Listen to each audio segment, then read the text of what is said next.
चाहे मतलब 8th पे कमीशन कभी भी लागू हो, चाहे जनवरी में लागू हो या दिसंबर में लागू हो या 2 साल टाइम लग जाए, जैसे इनका एरियर डीए वालों का एरियर जोड़ के मिलेगा, इसी तरह 8th पे कमीशन में भी आप कह रहे हैं कि कभी भी लागू हो लेकिन जितने भी टाइम लगेगा उसका एरियर जोड़ के मिलेगा। जी सर, ऐसा ही है कुछ?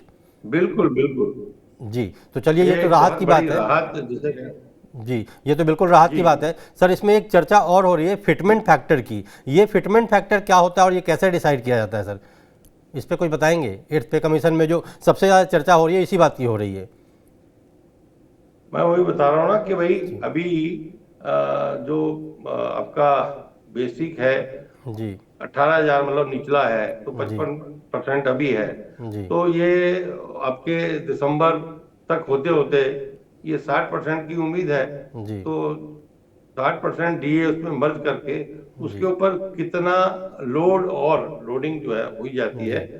तो उसको वो कितने परसेंट है उसके ऊपर जो है वो फैक्टर को जो है कैलकुलेट किया जाता है कि भाई कितनी सैलरी उसकी होनी चाहिए। तो जी। जो परसेंटेज आता है उसको जो है वो फिटमेंट फैक्टर के रूप में वो अनाउंस करते हैं और वो सबके लिए कॉमन होता है। वो सबके लिए बराबर होता है। जी सर। सर एक बात और पूछनी थी, जैसा कि ये डीए की बात हो रही है, तो डीए हाइक जो किया जा रहा था, तो अब तो डीए हाइक हो गया। आपने कहा कि अब राज्य सरकार भी मतलब उम्मीद लगाई जा रही है कि अब राज्य सरकारें भी करेंगी, सबकी बात हो गई, सांसद की भी सैलरी बढ़ गई, तो अब ऐसा लग रहा है कि अब प्राइवेट वाले उम्मीद जगा के बैठे हैं। तो हालांकि प्राइवेट में आप या बाकी लोग तो कुछ कर नहीं सकते, लेकिन उम्मीद तो की जा सकती है। एक रिपोर्ट मैंने पढ़ी जिसमें कहा गया कि इस बार प्राइवेट सेक्टर में सैलरी काफ़ी अच्छी बढ़ोतरी होने की उम्मीद है। मतलब उसमें 12% तक का जिक्र किया गया है, तो 12% एक मोटा मोटा अमाउंट ठीक होता है। तो सर इसके बारे में आप कुछ कहना चाहेंगे? क्या है कि वो 12% जो इफेक्ट की बात, अगर क्या होता है कि बहुत जी। सारी एजेंसीज हैं जो जी। इसको कैलकुलेट करती हैं कि भाई कंपनी का प्रॉफिट कितना रहा लेकिन अगर ठीक है। इंक्रीमेंटल देखी जाए तो इंक्रीमेंटल उसका जो बेसिक रहती है सैलरी, उसका जी। 3 या 4% ही जो इंक्रीमेंटल इफेक्ट होता है। बाकी बाकी सुविधाओं में जो पैसा दिया जाता है उस सारे को मिलाकर जो है वो टोटल उसका हाइक बनता है। तो जी। इसलिए भाई डिपेंड करता है कि कंपनी कैसी है, उसकी परफॉर्मेंस कैसी है, जी। उसका प्रॉफिट कैसा है। तो उसके आधार पर जो है वो कंपनियां, और इन फ्यूचर उसकी पोजीशन कैसे रहने वाली है, मतलब कोई ऐसी कंपनी है जो प्रॉब्लम में है और जी। आगे भी दिखता नहीं है कि भाई उसको जो है राहत कोई मिलेगी, कोई पॉलिसी गवर्नमेंट की ऐसी आ गई कि वो उनकी जो इनकम है कंपनी की वो कम हो जाएगी, तो वो उतना उनको नहीं मिल सकता। लेकिन जनरली जो है एक हर साल के हिसाब से जो कैलकुलेटिंग करने वाली जो एजेंसीज हैं वो कैलकुलेट करते हैं कि भाई प्राइवेट सेक्टर में इतनी जो सैलरी है वो हाइक होगी।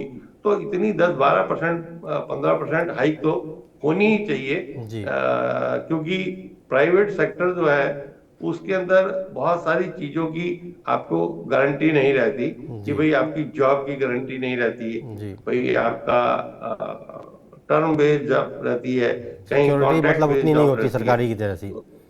जी। हाँ, तो इसलिए उनको कुछ ना कुछ जो है हाइक मिलती रहनी चाहिए। और बहुत सारे तो सेक्टर ऐसे हैं कि जहां पर एम्प्लॉइज आजकल जो है वो स्विच ओवर, मतलब जो नई जनरेशन है जी। वो ठीक है। ज्यादातर 2-3 साल के बाद कंपनियों को स्विच करते रहते हैं कि भाई आज उनको अगर एक साल में 18 लाख का पैकेज है, जी। तो उनको लगता है कि जहाँ दूसरी कंपनी में उनको 20 लाख, 25 लाख, 2 लाख फालतू मिले जी। तो वो चले गए, ताकि उनका जो एक बेंच मार्क है वो जी। बढ़ता जाए।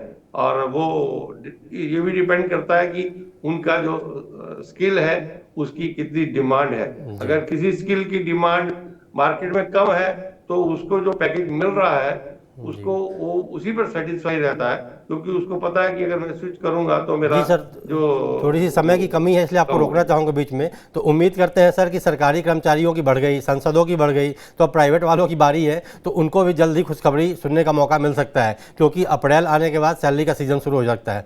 तो सर आपका TV9 से जुड़ने के लिए बहुत बहुत धन्यवाद और इतनी सारी जानकारी देने के लिए सर बहुत बहुत धन्यवाद। नमस्कार।